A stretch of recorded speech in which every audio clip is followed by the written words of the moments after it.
നമ്മുടെ മഞ്ചാടി വലാൻ എനിക്ക് ഭയങ്കര ഇഷ്ടമുള്ള ഒരു സാധനമാണ് കുന്നിക്കുരു. ഇന്ന് ഞാൻ കുന്നിക്കുരു പറിക്കാൻ പോവുകയാണേ. നമ്മുടെ വീടിൻ്റെ തൊട്ട് താഴ്ത്തായിട്ട് ഇതിൻ്റെ വള്ളി കയറിപ്പോയിട്ടുണ്ട്. ആ വള്ളിയിൽ കുറേ ഉണ്ടായി കിടക്കുന്നുണ്ട് കേട്ടോ. പപ്പ കണ്ടു കഴിഞ്ഞിട്ട് എൻ്റെ അടുത്ത് വന്ന് പറഞ്ഞു കുന്നിക്കുരു ഉണ്ടായി കിടക്കുന്നുണ്ട്, പറിച്ചെടുത്തോളാൻ.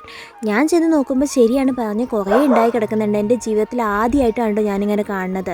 ഇതുപോലെയാണ് കുന്നിക്കുരു ഉണ്ടാവണമെന്നൊക്കെ അറിയാം, പക്ഷേ വലിയ മരത്തിൻ്റെ പൊക്കത്തായതുകൊണ്ട് കൈ കൊണ്ട് ഇങ്ങനെ പറിച്ചെടുക്കാനൊന്നും പറ്റിയിട്ടില്ല. പപ്പേനെ ഞാൻ വിളിച്ച് ഇറക്കിയെന്ന് വെച്ചിട്ടുണ്ടെങ്കിൽ ഒരു കൈ കൊണ്ടൊന്നും കുന്നിക്കുരു പറിക്കൽ നടക്കത്തില്ല കേട്ടോ. ഇതിൻ്റെ തണ്ണിന് ഭയങ്കര കട്ടിയാണ്, അതുകൊണ്ട് വിളിച്ചിറക്കിയതാണേ. പപ്പ വന്നു കഴിഞ്ഞിട്ട് അതൊക്കെ എനിക്ക് പറിച്ചു തരുന്നുണ്ട്. ഇതൊരു ബീൻസ് പോലൊരു സെറ്റപ്പാണ് കേട്ടോ. അതിനകത്താണ് കുന്നിക്കുരു ഉണ്ടാവുന്നത്.